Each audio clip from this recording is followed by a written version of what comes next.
There is a video that has been released of 3 Israeli hostages being held by Hamas, and the video is addressed to Bibi Netanyahu. And I want to show you one part of the video and then explain what she's talking about.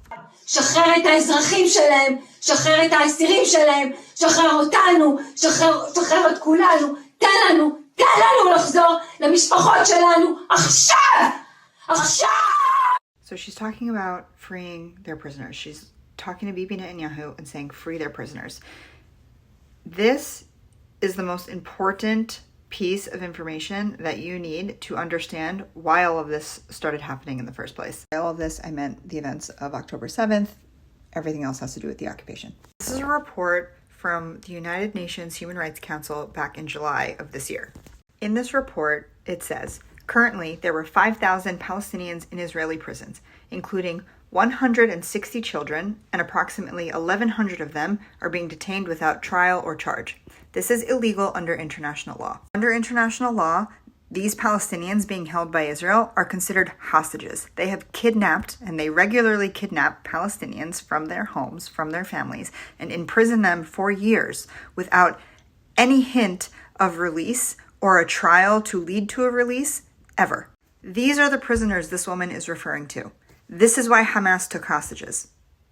And I'll explain further. In 2006, Hamas captured an Israeli soldier named Gilad Shalit, who was 19 at the time. In 2011, Israel swapped over 1,000 Palestinians being illegally held in Israeli prisons for this one soldier.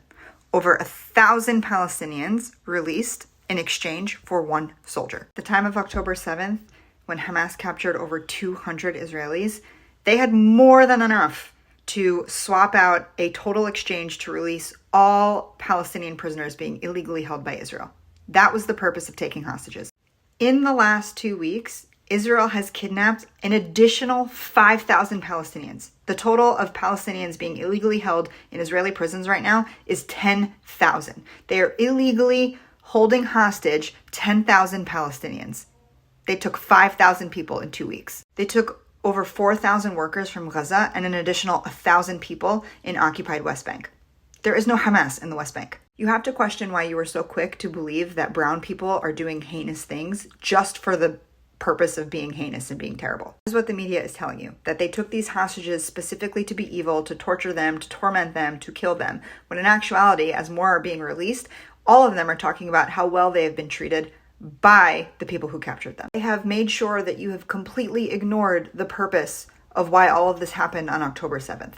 And it was to release, at the time, 5,000 Palestinians, at the time, almost 200 of whom were children, being held hostage for years by Israel. And instead of striking any type of deal or being open to any type of negotiations to save their own people and have their own people released, they just took more of ours. And then they bombed the crap out of the rest of them.